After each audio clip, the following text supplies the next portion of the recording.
a message that I got last year from a guy called Mark Maynell in the Keswick conference in Port Stewart. It made a big impact with me, and I want to be able to share it with you, because it took a part of the scripture that we've all heard and kind of brought me around to looking at it with my eyes open instead of my eyes shut, because anytime I heard it in the past, it had always been from a religion point of view, about a control point of view instead of a freedom point of view. So if you've got Bibles and you can work with me, we're going to be looking at the story of the Good Samaritan. I'm just going to read it through and then we'll take it apart. Okay. And behold, a certain lawyer stood up and tested him, saying, Teacher, what shall I do to inherit eternal life? He said to him, What is written in the law? What is your reading of it? So he answered and said, You shall love the Lord your God with all your heart, with all your soul, with all your strength, with all your mind, and your neighbour as yourself. And he said to him, You have answered rightly. Do this, and you shall live. But he, wanting to justify himself, said to Jesus, Well, who is my neighbour? Then Jesus answered him and said, A certain man went down from Jerusalem to Jericho and fell among thieves, who stripped him of his clothing, wounded him, and departed, leaving him half dead. Now by chance, a certain priest came down that road, and when he saw him, he passed by on the other side. Likewise, a Levite, when he arrived at the place, came and looked and passed by on the other side. But a certain Samaritan, as he journeyed, came to where he was, and when he saw him, he had compassion. So he went to him and bandaged his wounds, pouring on oil and wine, and set him on his own animal, brought him to an inn and took care of him. On the next day he departed. He took out 2 denarii, gave them to the innkeeper, and said to him, Take care of him, and whatever you spend, when I come back, I will repay you. So which one of these 3 do you think was neighbour to him who fell among the thieves? And he said to him, He who showed mercy on him. Then Jesus said to him, Go and do likewise. It's interesting because the first person we get to meet in this particular scripture is the lawyer. Now, I don't know if many of you know what lawyers do, but they pick facts, they dissect things, they go through case studies to try and analyse the facts to get the story out of what they want to do. In this case, it was, who is this neighbourly Samaritan? Okay. But what's interesting is the questions coming from this lawyer. This is an expert of the law, the expert of the Mosaic law, the Jewish law. He said in verse 25, What must I do? What must I do? Okay? And at the end of it, Jesus says, Do likewise. So in a nutshell, what this whole thing has come around is, what can I do to earn my way into heaven? Okay? But it's interesting because there's the old joke about the rabbi. Somebody said to the rabbi, Why do you always answer every question with a question? And the rabbi says, What's wrong with the question? Okay? But Jesus does exactly that. Jesus answers that initial question with a question. He says, What does the law say? Now the law that they came back with was from Deuteronomy and Leviticus, 2 bits of scripture. Alright, you shall love the Lord your God with all your heart, with all your soul, with all your strength, and with all your mind. From Deuteronomy. And your neighbour as yourself. Now you think, right, okay, got that, I can do the love bit, that's great, I've got it. Point made. But the lawyer did what the lawyer is going to do. He goes, but who is my neighbour? Who is my neighbour? Because in law, when you're breaking down law, criminal law, social law, whatever it might be, is if I do, will I get either punished or rewarded? So if I do, will I get? So he's saying, well, who is this neighbour that I must do the neighbourly thing for? Can I get into heaven by being good, basically? We're then told again then in verse 29, in order to justify himself. Now, that's an interesting thing, justify himself. He wanted to put himself right with God, but he wanted to do it. There's the do word in again, kicking back in. But Jesus plays them brilliantly because he just parries it back with another question. You see? But to test Jesus, they push this boundary. This is the whole thing about this love with a boundary. So who is my neighbour? Because if you establish who my neighbour is, does that set a limit on where your love goes? That's precisely what the whole do thing was about. So Jesus takes him on another case study. He says, right, okay, you want to have a go at this? Let's go. Takes him on. Because the lawyer wanted to have something to do. So he takes him into this parable. Now if you look at the parable from the way we were originally taught, or certainly the way I was taught it, it was a case of, right, well by the way, this is what happened, but here's the important bit. But there's so much of this whole parable that gets missed in detail, missed in its emphasis, missed on its impact. Remember that there were other people listening to this, other people within that crowd who were there to see, is Jesus going to pass or fail this lawyer's test? Because the parable he told was not a bedtime story. It was not a bedtime story, all right? It was a story which ultimately brought on a whole emphasis about, well, what is love? One of the three things we're going to really hit home here today is love without excuses. Remember that, love without excuses. God demands love without excuses, because he gives love without excuses. But the case study itself, when you take it apart, can be quite disturbing. Now, I have yet to be on the Jerusalem to Jericho road. I hope to be there next year. Sharon's been, but my understanding of the road is even today it is still an extremely busy road. Some useless facts if you're interested in them. Over the course of 17 miles on the Jerusalem to Jericho road, it descends 2,000 feet. It's a steep road. It's not a fun road to be travelling on, especially not back in the day before they had buses. They had only one way to transport themselves pretty much anywhere, and that was to walk. And you can imagine trying to walk down or up this hill in the heat of Jerusalem. It's going to be a difficult enough job. So it's quite a busy road, well travelled but well walked, which also made it ultimately a very dangerous place. Now by highlighting this to that crowd, instantly Jesus is setting a scene. It'd be like me turning around saying, right, did you hear the one about the boy in the Celtic top who walked into the Rangers bar? Instantly everybody's going, we're getting the danger. Do you understand me? So Jesus is setting a scene to this crowd. Here's an environment which is not nice. Here's an environment which is dangerous. And he paints an extremely gruesome scene. This guy is set upon by robbers. Now, in some respects over the years, I think it might have been me, might have been the way I was taught, it seemed to get quite sterile. He was set upon by robbers, took his stuff and left him. But think about this. They stripped him naked and they beat the living daylights out of him. They left him bloodied and battered at the side of the road, his life oozing out of him at the side of the road. This carcass of a human. This is not a pleasant scene. You can imagine the flies around this boy. You can imagine the buzzards actually starting to circle because they can see there's death about to happen here. We've got a free meal coming. This is not a very nice scene. This requires a hero. So Jesus starts, and a priest came along. The priest, one of the most esteemed people within the whole Jewish tradition. The person who goes into the Holy of Holies, who's allowed in beside God.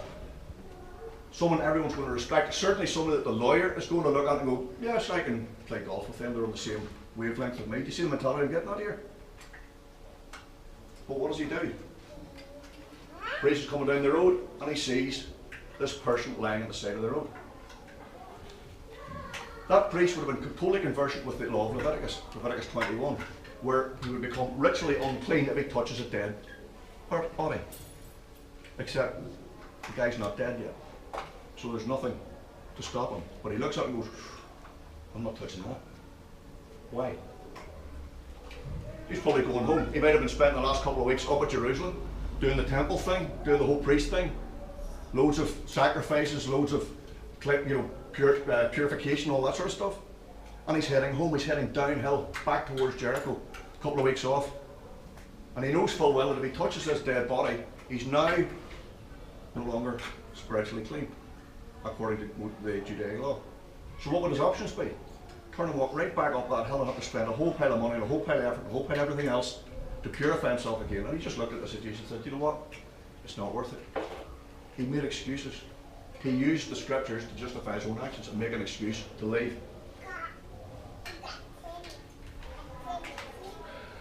possible excuse for him might have been that he looked at it and thought, this could be a trap. Because if it's a busy road and there's a lot of robbers about the place, it's not uncommon for one of them to dress up, lie there, and as soon as you go across to help, the rest of them pounce on you. So if we give him one out and sort of say, yeah, he could have looked at it and said, it could be a trap, I've got to leave. Either way, this human being is lying in the ditch in need of serious, serious help. But the priest didn't even get close to look and see, is he still alive? He just went, it's not worth the hassle, it's not worth the effort, and left. Next along is the Levite, temple assistant, teacher. Again, the lawyer himself might actually have been a Levite. This is someone who studied the law, was able to analyse it, pick it apart as lawyers would do. Okay? And it's interesting that Jesus starts with the priest and the Levite, two of the high ups, the social elite of the whole religion within that region at the time. These are two people who you looked at and went, how you doing? You know, the sort of people that you even see today in society, certain people walk in and everyone sort of standing, well, hello, welcome to our house type of stuff. These people were respected. Okay, big time respected, people of esteem. In the Jewish pecking order, they were right up there. But again, just like the priest, he would have known Leviticus 21. And again, he decided, you know what, I'm not even going near that. But there's nothing in the Leviticus that says there's a problem with taking someone who's still alive. In other words, this guy here who's actually dying, he's not dead yet. But the only reason they would find that out is if they got close. One of the first things they teach you in first aid is to assess a patient. You need to go forward, you need to get close and listen. Are they breathing? Can you hear breathing? Can you see breathing? But you've got to get close in order to analyse that and assess that. Okay? But he didn't. He used every excuse going. This book, every excuse in the book. And he misquoted scripture to himself. And how many times do we do that ourselves? We make excuses for ourselves. We do it all the time. And we all do it. This isn't a guilt thing. This is an acceptance of who we actually are. We all will make excuses to justify what we're doing. But who are we making the excuses to? Ourselves. Because there's no excuse we can possibly offer God that's actually going to justify what we do. So most of the times we're misleading ourselves.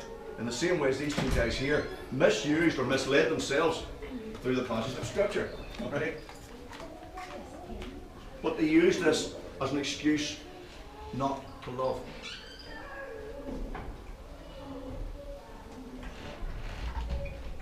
Because we're told in scripture, love your neighbour as yourself. If I was lying in that ditch, I would really want someone to come and help me, even if it was only to look.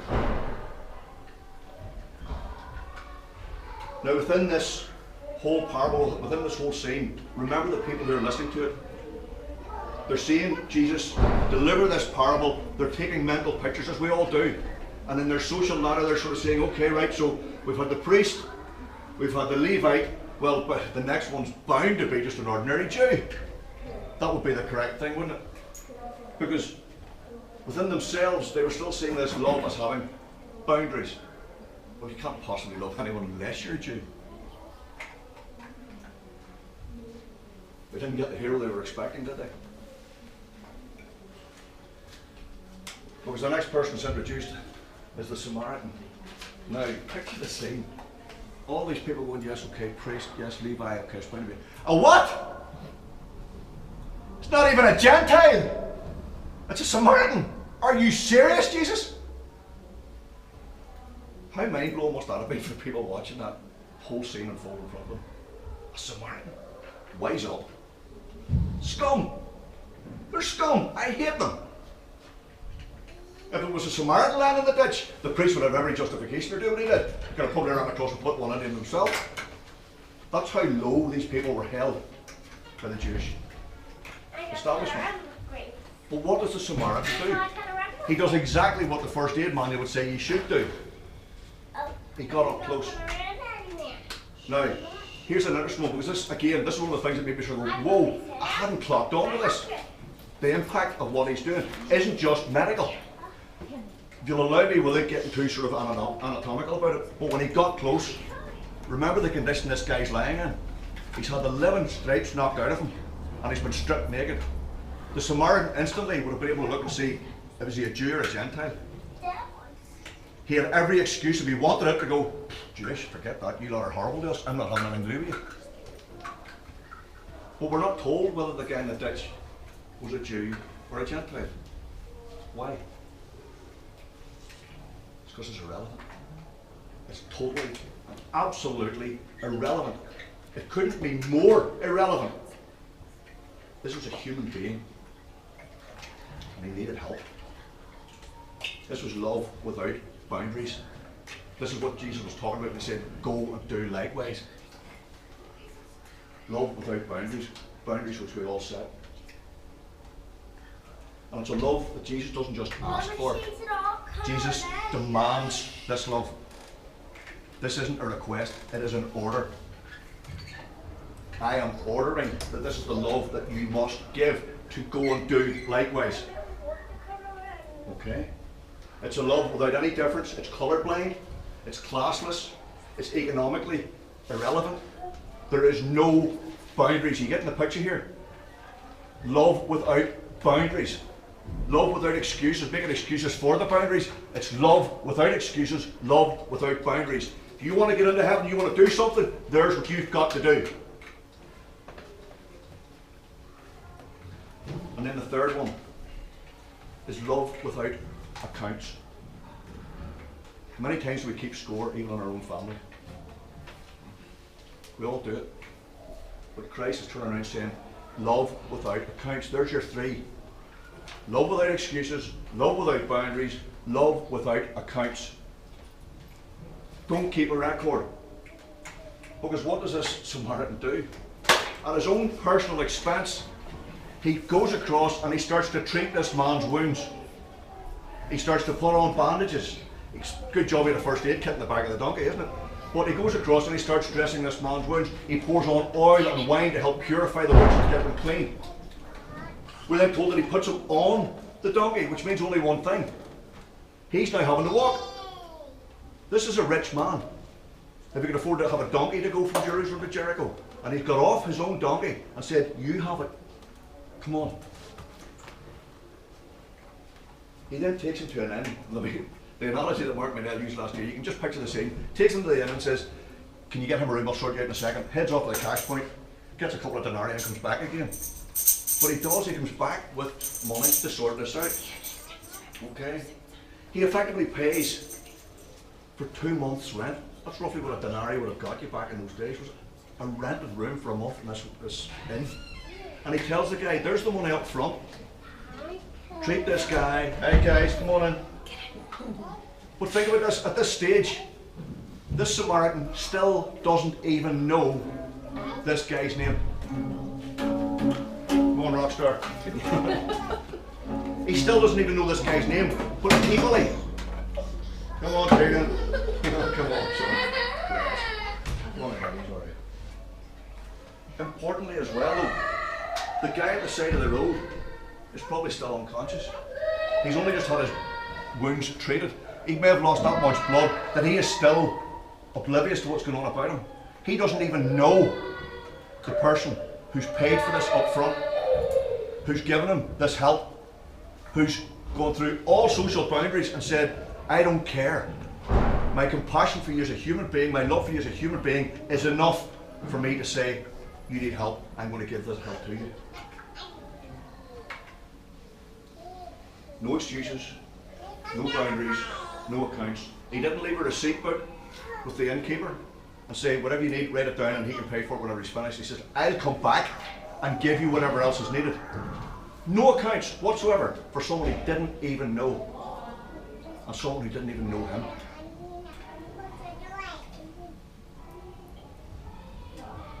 It really is a legal case study with an awful punch in it. It's more than just a do nice things for other people stuff. There's much more to this. There's much more for in here when we take this apart. So then Jesus concludes his story. And you could be forgiven for sort of saying, or you can expect him, if it was us, without the knowledge and wisdom of Jesus, to go, so, who's your neighbour? Well, the guy in the ditch. That'll be an easy one. That'll be the easy out. You aren't getting off easy with Jesus. It's just not going to happen. What questions does he ask him? So which one of these three do you think was a neighbour to him who fell among the thieves? The spotlight is not on anybody else but you. This is a reflective mirror of truth on you. Who was the neighbour? Okay? I'm answering your question. You asked me what to do. I've said be a good neighbour. So I'm showing you who's the good neighbour. Do likewise. Now think about this. The role models: priest, Levite, scum. Do what the scum did. That wouldn't have been just a bitter pill to swallow for that lawyer. That would have been an impossible pill to swallow for that lawyer, and the proof of it is in his response. So which one of these three was the neighbour to him who fell among the thieves? And he replies, he who showed mercy on him. He couldn't even bring himself to say the Samaritan. He wouldn't even let it pass his lips. Such was the contempt and the boundaries that were set within him. Boundaries which Jesus said, no good, not working. Alright? That was the tough question. My exemplary citizen is supposed to be someone that I think is scum. No. That's not working. But Jesus says, well, there's your role model. Go and do. Likewise, there's your do word back in again. We want to do, there do. But it wasn't just impossible for this guy to swallow that tablet. It was also impossible for him and all of us to achieve the very scriptures that he used as his first answer. To love the Lord your God with all your heart, with all your mind. We can't. As much as we want to in this room, as much as there are people in this room who want to be able to say that they love the Lord their God with all their heart, we can't. It's a physical impossibility for us. We can't achieve that. We can't do what the scripture says you need to do. We can't. It's beyond us. We're always going to have, well, I'll hold a wee bit back. Or you know what, I'd love to help a praise group, but you know, I can't be bothered. Or I'd love to help with a mother and toddlers group. You know what, I just can't manage it. We always make excuses. We always put something else in the way. I'd love to love you, Lord, but you know what, I've got these bills to pay. As soon as I get these fixed, I'll come back and see you. We always have a barrier within ourselves because we're humans. And that's not a criticism. Please don't anyone sit here and go, oh, you're right, I'm not good enough. This is not what this is about. It's an acceptance of who we are. Because there's a punchline coming.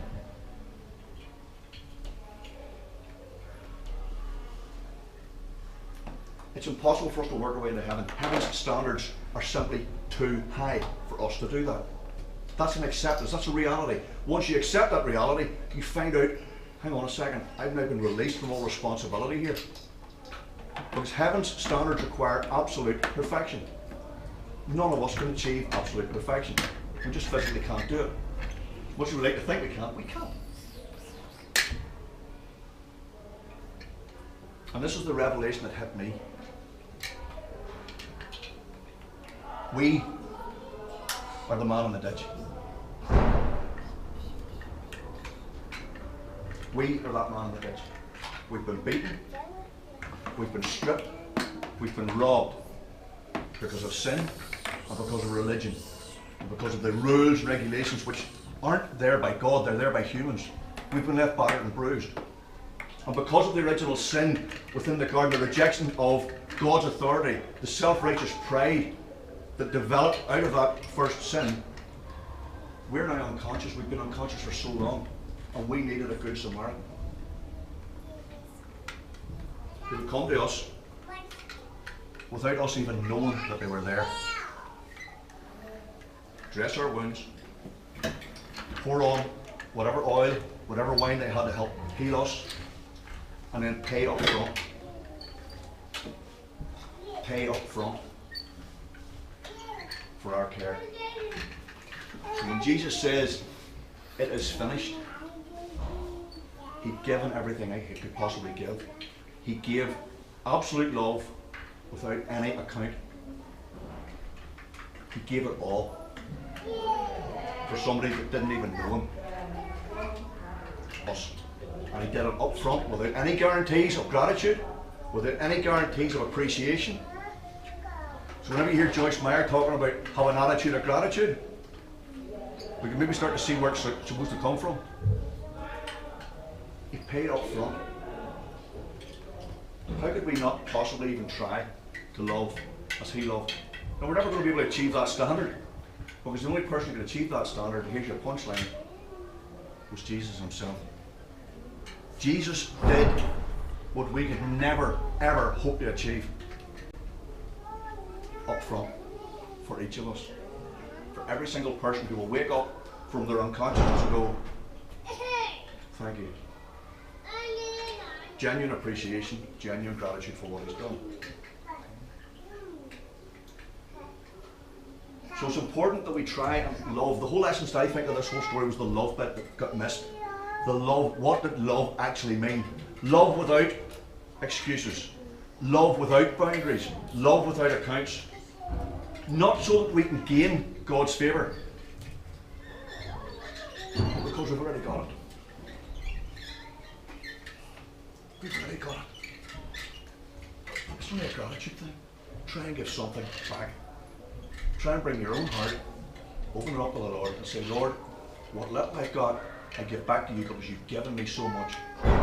It isn't a love that we can achieve, it is a love that we have received. Amen.